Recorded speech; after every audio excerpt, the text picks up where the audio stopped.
សួស្តីបងប្អូនទាំងអស់គ្នាថ្ងៃនេះវិលត្រឡប់មកជួបពួកយើងទាំងពីរនាក់ម្ដងទៀតហើយថ្ងៃនេះពួកយើងទាំងពីរនាក់ទៅលេងខេត្តកំពតទៀតហើយយើងទៅថតរូបលេងនៅភ្នំកំពង់ត្រាចនិងភ្នំដំរីហើយថ្ងៃនេះផងដែរគឺជាថ្ងៃបុណ្យរំទុកទី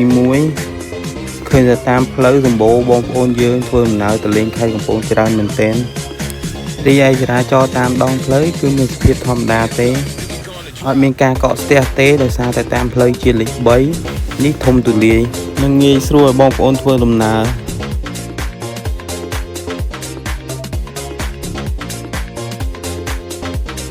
ឥឡូវនេះពួកយើងបានមកដល់ផ្លូវ8គូហើយពួកយើងបានបត់ឆ្វេងឡើងតាមផ្លូវជាតិលេខ31បងប្អូនដែលធ្លាប់ធ្វើដំណើរតាមផ្លូវជាតិលេខ31ប្រកាសជាដឹងហើយថាទេសភាពតាមដងផ្លូវគឺជាស្អាតមែនទែនមានវាលស្រែហើយនឹងភ្នំសងខាងផ្លូវហើយពេលដែលយើងធ្វើដំណើរផ្លូវហ្នឹងគឺមានអារម្មណ៍ថាស្រស់ស្រាយខ្លាំងមែនទែន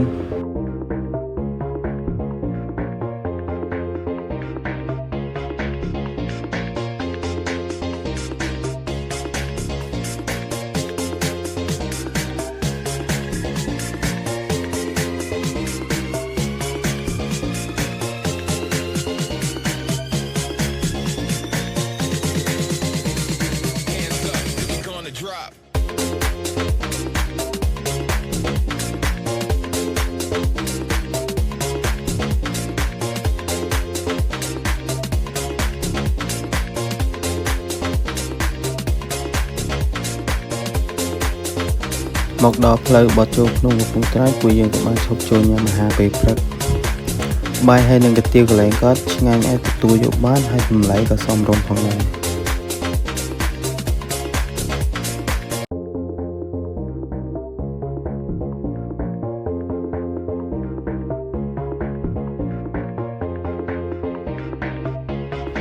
បន្ទាប់ពីញ៉ាំអាហារពេលព្រឹករួចពួកយើងក៏បន្តដំណើរទៅភ្នំដំរីបន្តទៀត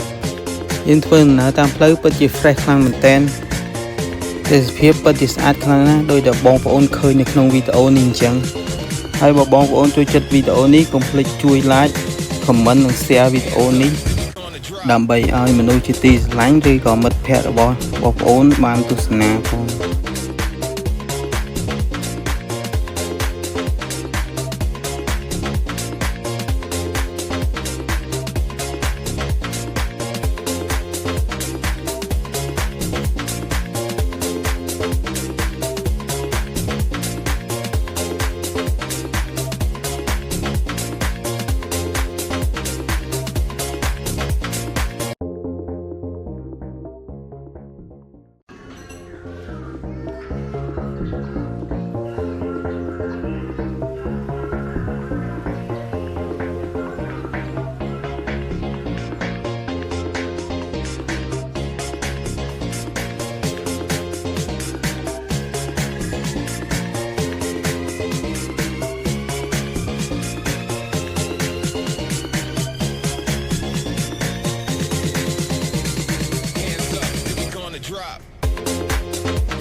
ត្រឡប់ពីភ្នំដំរីមកវិញពួកយើងក៏បានចូលភ្នំកំពង់ត្រាចថតរូបលេងហើយក៏បានឡើងទៅលើភ្នំដើម្បីទស្សនាទេសភាពពីលើភ្នំចុះមកក្រោមពិតជាស្រស់ស្អាតខ្លាំងមែនទែនសំខាន់ពេលដែលពួកយើងបានទៅដល់កន្លែងនោះមានក្មេងៗនាំផ្លូវពួកយើងហើយថតរូបឲ្យពួកយើងទៀតផង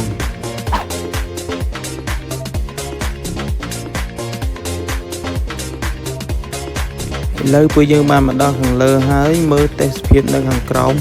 មានអារម្មណ៍ថាហៀលហ្មង